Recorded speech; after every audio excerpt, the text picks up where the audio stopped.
What happens if whenever you start a new project, you have issues with motivation and with bringing this project to its completion point? Well, I have this problem and I have tackled it through Neurographica. And these are the conclusions that I found. Come with me.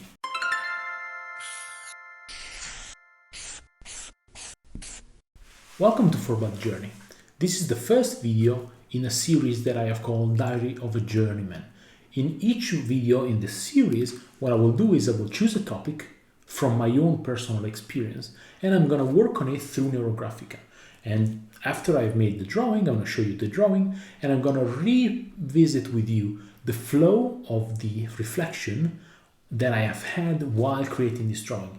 So I'm going to talk in detail about all of the insights that I have obtained, all of the ideas that I have formulated, and all of the practical steps that I've chosen to undertake as a result of me making this drawing, so that you can have a clear idea of the kind of results that you can obtain by drawing Neurographica. Okay, so the topic of this video, as I already mentioned in the introduction, is what happens when you want to start a project. Maybe you have a lot of motivation, you have some interesting ideas, but you find yourself stuck. You have these ideas, but you feel blocked. You are not able to begin this project, or you are able to begin this project, but shortly after you start, then you hit a block and you lose all motivation and then you move on to something else. Well, I have this problem and I chose to work through it with Neurographica. This is a drawing that I made. I'm gonna make it full screen on the video so that you can see it more clearly.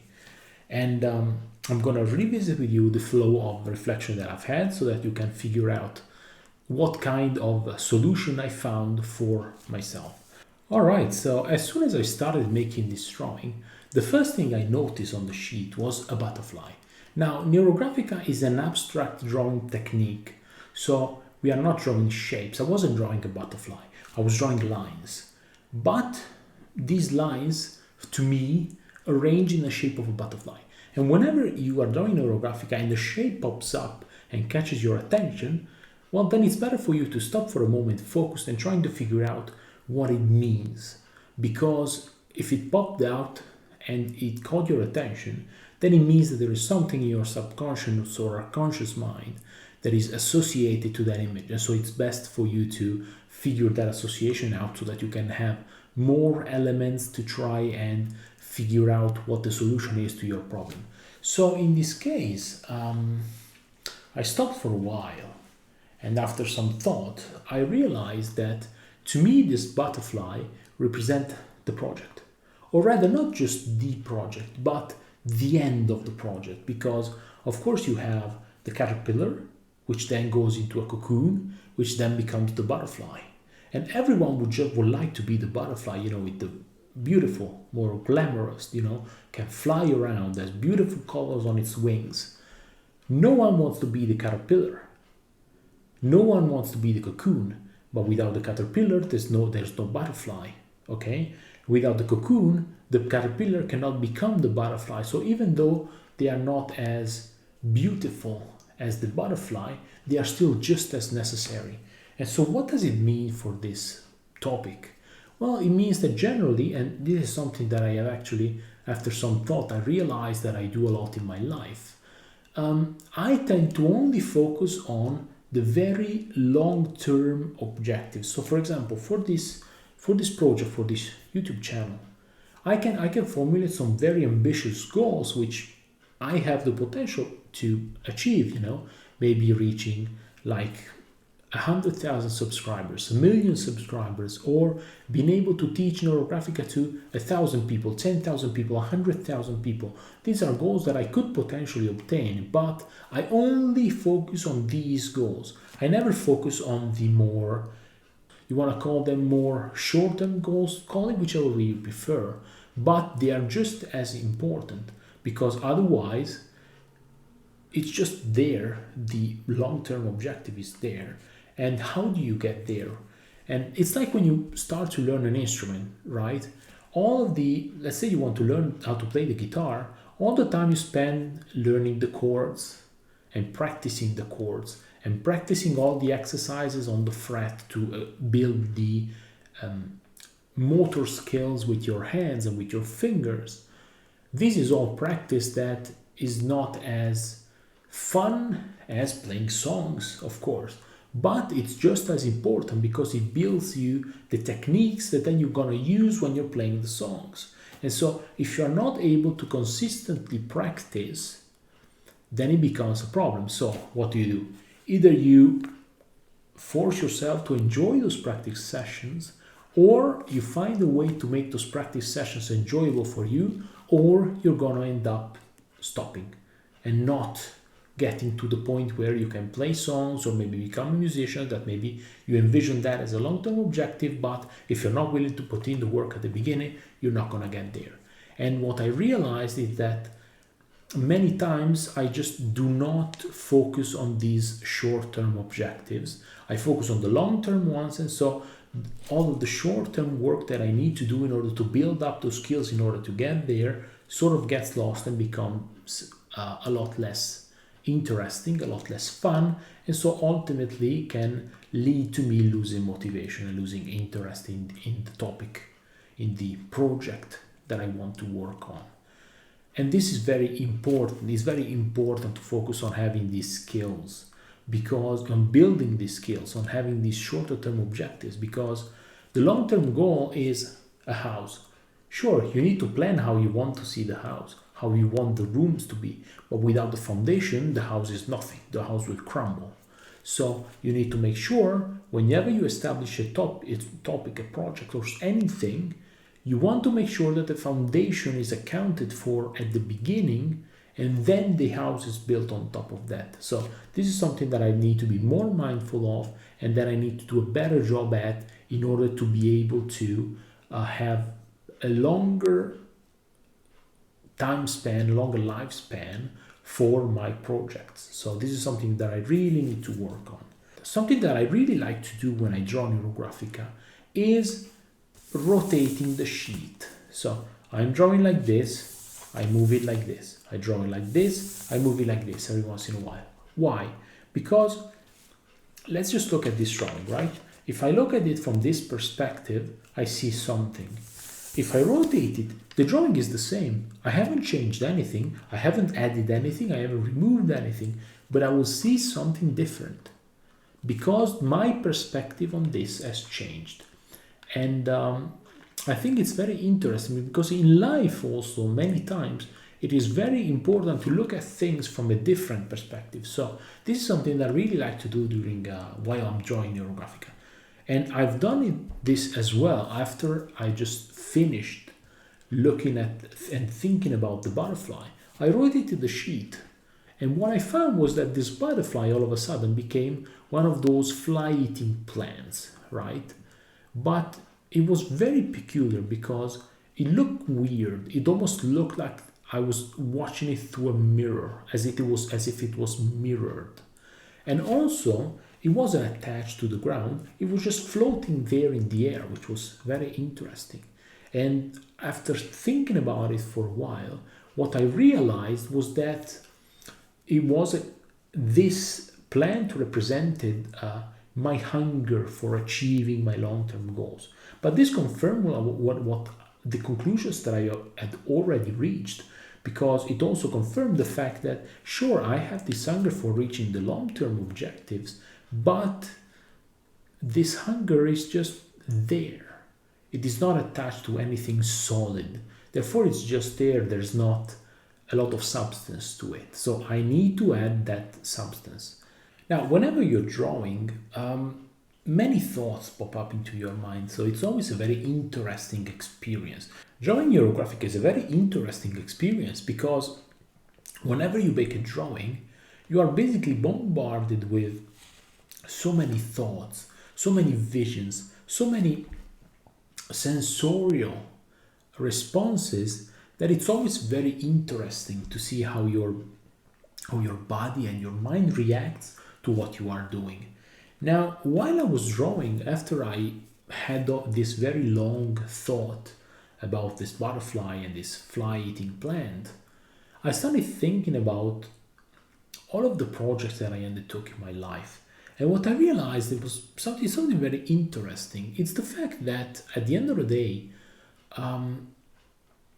when I was younger, I didn't have this issue.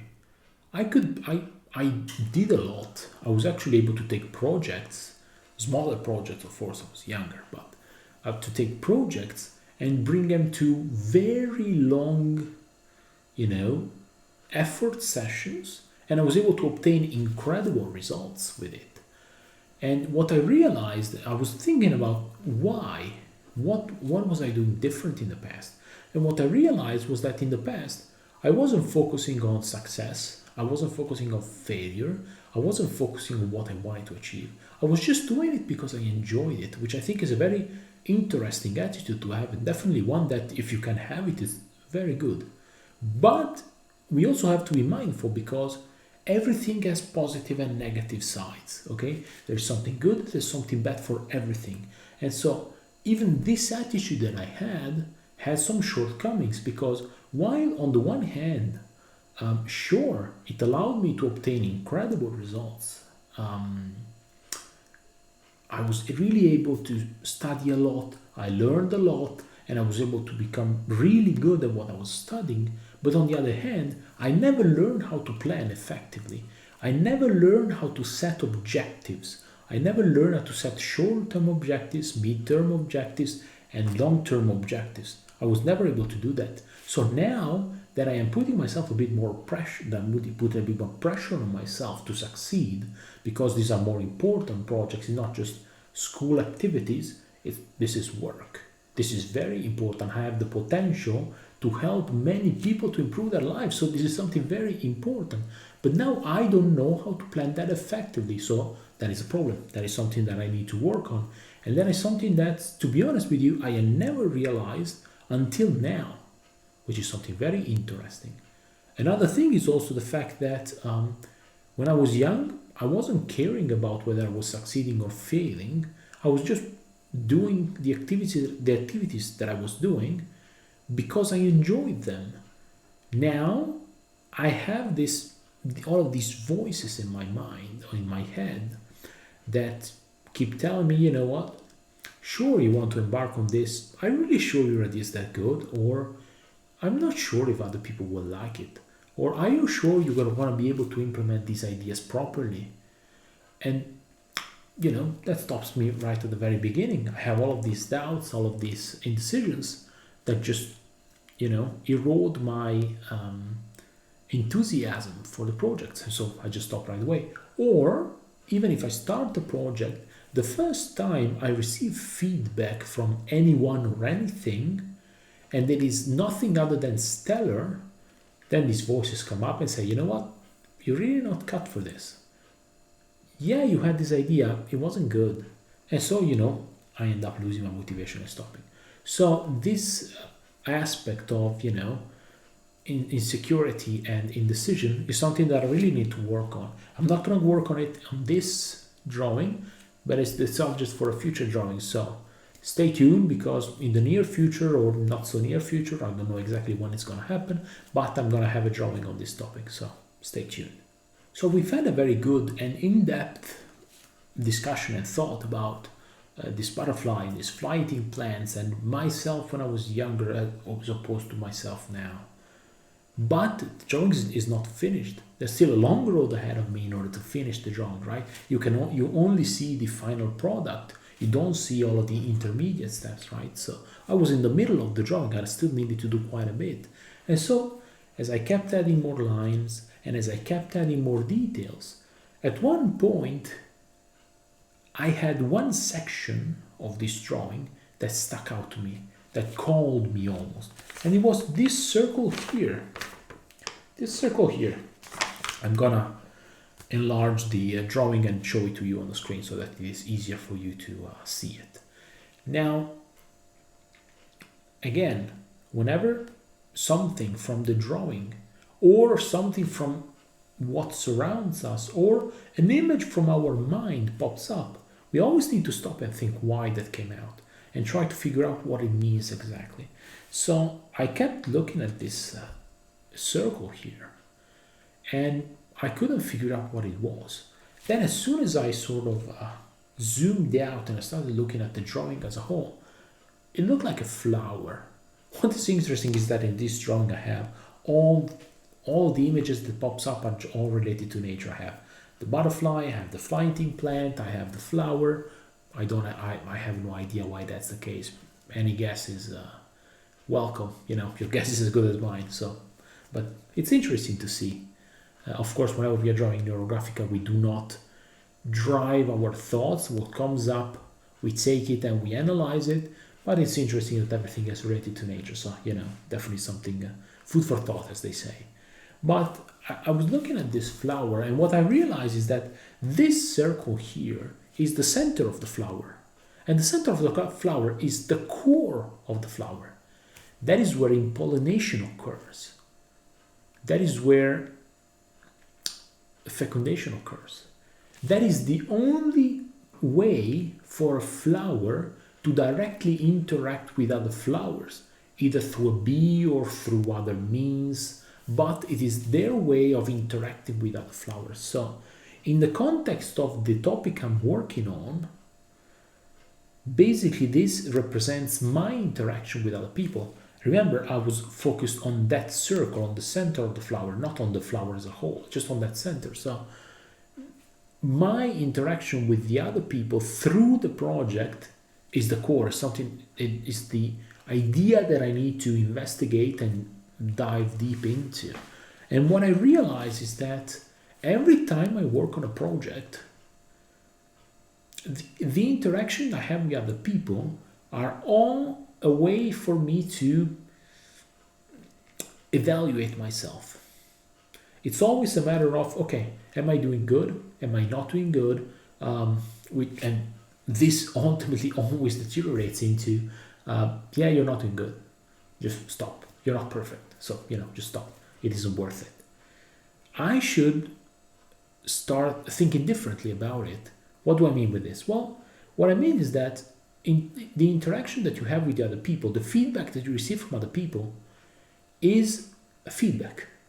It's an opportunity for you to figure out what you are doing wrong, what you can improve, and what you can get better at. And so far, I've never been able to have this sort of attitude. So this is definitely something that I need to make sure that I keep in mind, because that is something that I need to implement into my life.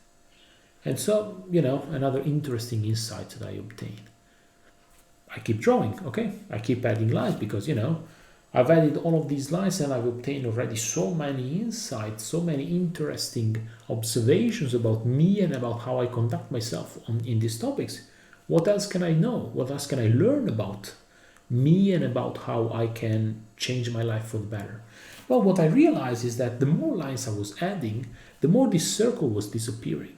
It was getting lost in all of the details that were coming out, which is really interesting because in my life I also do that. You know, whenever I embark on a project, what happens is that I tend to get lost in the details. You know, I always want to make sure that everything is perfect before I start, which takes time and takes effort and takes away from the initial joy and motivation that I have.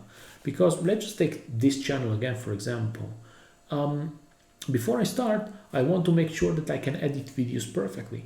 Before I start, I want to make sure that I can talk perfectly in front of the camera. Before I start, I want to make sure that my setup is perfect in terms of recording. Before I start, I want to make sure that I know exactly the best way to upload videos on YouTube.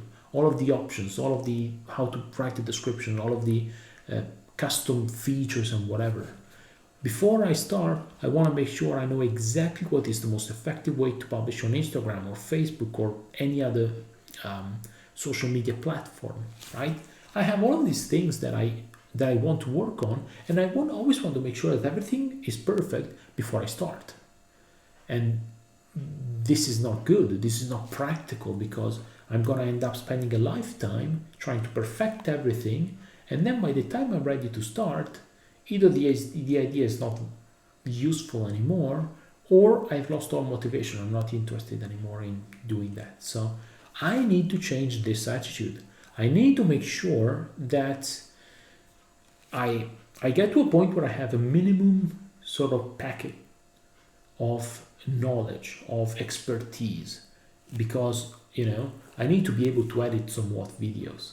I need to be able to know how to upload a video on YouTube, but I don't need to have it perfectly optimized.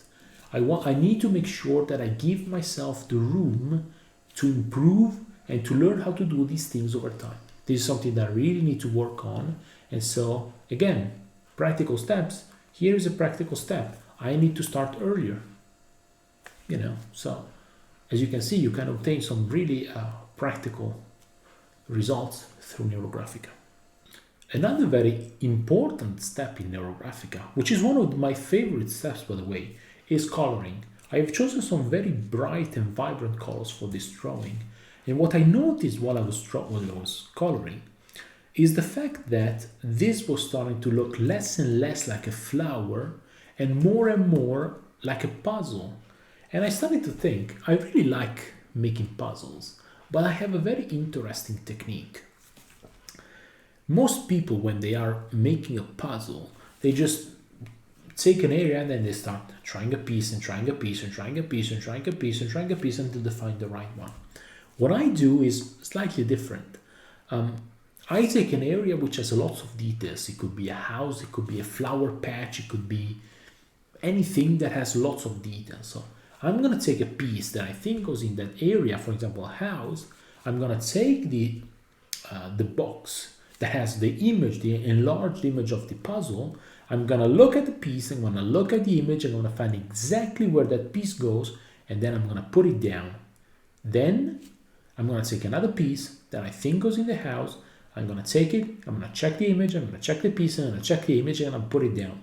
I'm going to connect all the pieces when necessary. I'm going to put them all together until I've finished that section. So I finish the house, I move into the flower patch, and I do the same thing, which is a very interesting technique. And I think it reflects very well how I go about working on a project. So I am not particularly motivated, I'm not particularly interested, and as a matter of fact, it is something that greatly annoys me when you have to do these things mindlessly, right? When you have to try like 100 pieces to find the right one that works. I get bored in like 10 seconds. When I have to make a puzzle like this, on the other hand, it is incredibly interesting and engaging for me. So I need to apply the same thing to my projects. What do? Well, what I can do is, for example, I can set myself a bunch of intermediate objectives where I work on one specific area at a time. So for example, I'm going to spend a long time, a short time, it depends. I'm not sure how much time I will need to work on it in order to become very good at it. For example, on video editing. So let's just say that I need 3 months. I'm going to spend 3 months on editing. I'm going to spend 3 months on learning how to edit videos well until I become proficient at it. Then I'm going to move to something else. Then I'm going to spend, 2 months perfecting how I post a video on Instagram. Then I'm going to spend 3 months learning how to advertise myself on social media. Now, this is very interesting because it keeps me engaged and I'm working on something and I am putting all the pieces together. So this is the way I like to learn and this is the way I like to do things. So I think this is the best way for me to learn how to do all of this, how to acquire all of these skills and how to do all of these things. However, I have to be mindful of something, that this is not just I learn editing once and then I'm done. This is an iterative process. It's not just a straight line of skills that I obtain, it's circular. So I get to the end and I start right from the very beginning, because I want, by going through all of these skills that I need to acquire, I figure out that I need more skills in editing, for example. Maybe when I start to learn how to make posts on Instagram, I realize that I need to edit them differently from the YouTube videos. And so I need to learn how to edit those Instagram posts. And so I need to go back to learning how to edit. Or maybe I want to edit videos in a different way. And so this is an iterative process. It's not just you learn how to edit once and then you're done. Because, for example, it might be that you need more knowledge, you need to learn newer things, or that the things that you already knew are now done in a different way. Maybe the software has been updated, or maybe something has changed. And so you need to learn how to do the same things differently, or you need to learn how to do new things. So this is an iterative process. It's always circular. You cannot think for a second that you have finished learning how to do a certain thing, a certain aspect of the project. So I need to be mindful of that, but at the same time, I need to make sure that I work on one aspect at a time. I perfect that as far as I can, as much as I can, of course, within the context of me having a certain amount of total skills in this project. But then once I'm finished working on that project, on that area of the project, I'm going to start perfecting another one, and then another one, and then another one, and then I go back and redo all of this again. So I think this is a very effective strategy for me in order to become proficient at taking a project to its completion point. All right, so we have arrived at the end of this revisiting of the flow or the reflection that I had while making this drawing. So now it's time to summarize the main conclusions. And I think this is something that it's a very good habit to have. This is something that everyone should do when drawing Neurographica. Once you come to the end, you have finished the drawing, you have finished your flow of reflection, you should always take a bit of time. Maybe you can do it right away. You can do it a few hours later. You can do it the following day. It's okay. It's not necessarily something that you need to do right away. But it's something that it's a good habit to have. It's something that is good to do. To go back, revisit the whole flow, and find the main conclusions. Sort of summarize everything. Take the essential conclusions that you found, because this is very important for you to be more pragmatic and be more streamlined in your approach towards your own life through Neurographica. So, what are the main conclusions that I got from this drawing? Well, the main conclusions are actually three. The first one is that I need to stop obsessing over perfecting every single detail, and I need to start. Okay? Even if I am not perfect at speaking in front of a camera, even if my editing is not perfect, even if I don't have the perfect setup, I still need to start making videos, because I can learn those skills over time. I can perfect those skills over time. I can create the perfect setup over time, but at the very least, I am giving myself the opportunity to make mistakes and learn. This is something very important. This is the habit I have to start getting, and this is a mental shift that I need to start implementing into my life. So this is the first conclusion. The second one is about goals. So it is good to have long-term goals, and I should have long-term goals, very ambitious goals that I have the potential to reach. For example, for this channel, I want to reach 1 million subscribers, 10 million subscribers, 100,000 subscribers, whatever. Those are all very ambitious goals that I have the potential to reach. Or I want to teach Neurographica to 1,000 people, 10,000 people, 100,000 people, 1 million people. Those are very ambitious goals, but I have the potential to reach them. Okay? But these are not the only goals that I should achieve, and that I should focus on, and that I should care about. I also need to have short-term goals and mid-term goals in order to make sure that the flow from the path from me at the beginning and me at the end, when I have achieved all my long-term goals, is more doable. I don't have just, I want to achieve this very long-term goal, and all of the practice is just seem to be sort of mindlessly working away trying to reach that goal. I need to give more purpose to this intermediate step. So this is something important that I need to implement into my life. And the third conclusion is the fact that I need to take every project one step at a time. Let's just take this project, this YouTube channel, for example. I'm going to focus on making this video, and then I'm going to focus on making the next video. I'm going to improve a little bit, and then I'm going to focus on making the next video. I'm going to improve a little bit more than the other one, and then I'm going to focus on making the next video, and I'm going to improve a little bit even further. And so building small steps over small steps, little bit over little bit, short spurts of improvement over time, it's going to improve a lot. Over the long term, it's going to provide a lot of improvements. So I think this is a very important point that I need to drive home to myself. And so this is something that I need to do, that I'm doing, for example, because I'm making this video.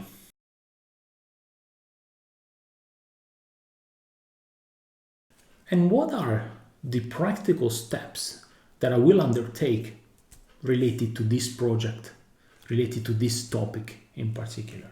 Because in my channel presentation video, I promised you that in every video I was going to provide you a list of the practical steps that I was going to implement in my own life to show you that Neurographica can provide very practical steps so that it can improve your life directly. So what am I going to do for this project? Well, it's very simple. What I will do whenever I start a project, as a matter of fact, not just for this one, I'm going to set up a list like this one here. I'm going to have goals, short-term goals, mid-term goals, long-term goals.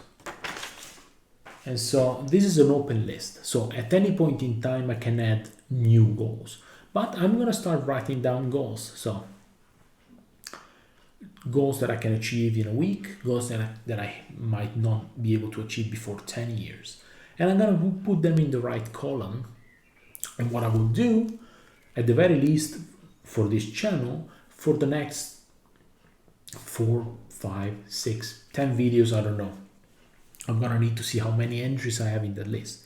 I'm going to take one item off of these short-term goals and I'm going to implement it in my next video. So what does it mean, practically speaking? So in this video, I'm going to do as usual.